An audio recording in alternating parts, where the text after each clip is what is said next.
जिस प्रकार से केस चल रहा था और केस के संदर्भ में जब हम लोग माननीय उच्च न्यायालय गए तो वहाँ भी हम लोग का केस डिसमिस किया गया। बिहार सरकार के तरफ से बीपीएससी की तरफ से जो भारत के सॉलिसिटर जनरल है तुषार मेहता, वो केस लड़ रहे थे हम लोग के अपोजिट। 4 जनवरी को 19% और 13 दिसंबर को 6%।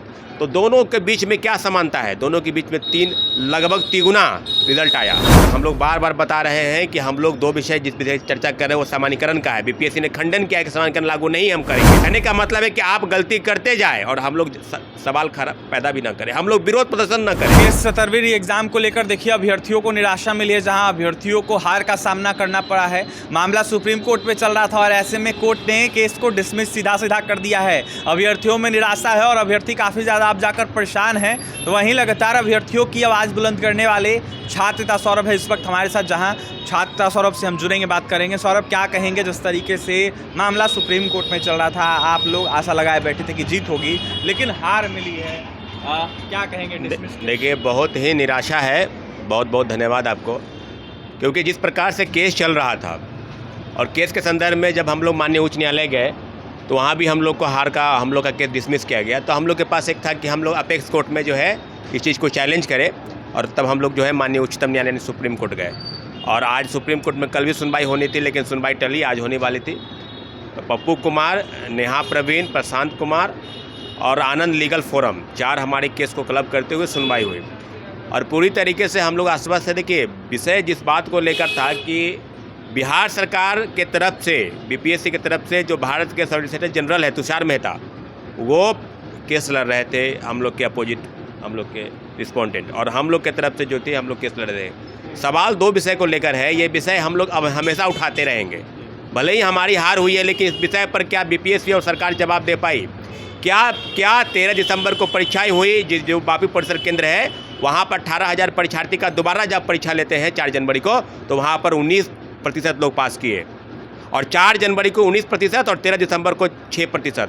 तो दोनों के बीच में क्या समानता है? दोनों के बीच में लगभग तिगुना रिजल्ट आया।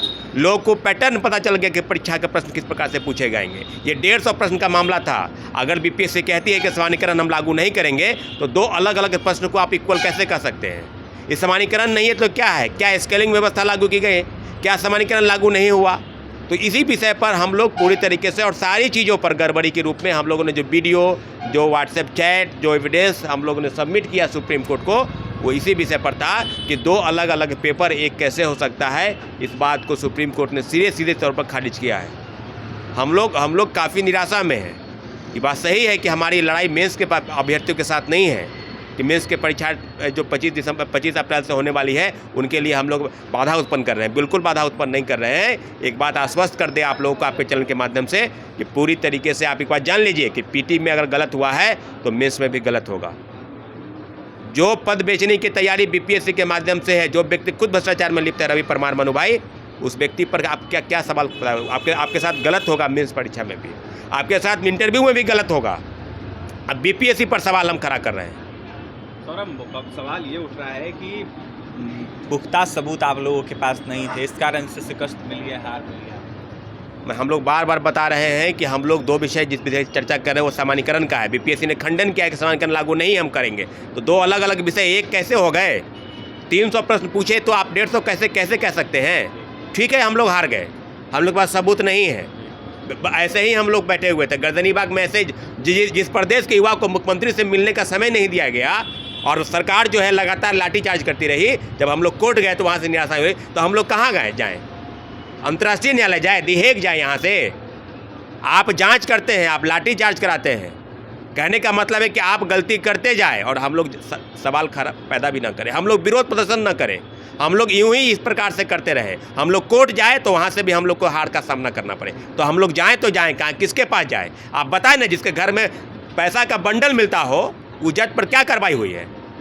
उसको डिसमिस क्यों नहीं किया गया है? कौन सा कॉलेजियम प्रणाली और कौन सा सुप्रीम कोर्ट का चल रहा है खेल? हम सुप्रीम कोर्ट के फैसले का सम्मान करते हैं, लेकिन एक बात जरूर कहते हैं कि न्यायपालिका में कहीं ना कहीं खोट आई है। जज के घर में रुपये का बंडल मिलना किस बात को क्या सबूत पेश करता है? दूसरे तरफ की हम बात कर रहे हैं, लेकिन इतना जरूर है कि पूरे देश में इस जो खेल चल रहा है युवाओं और बेरोजगारों के साथ, वो लेकर सरकार से लेकर आयोग से लेकर और कोर्ट तक सारा मामला सीधे यही है कि अब हम लोग जो है सहते जाएं, आप करते जाइए, हम लोग चुप रहते जाएंगे, आप सीट बेच दीजिए, हम लोग बैठते जाएंगे।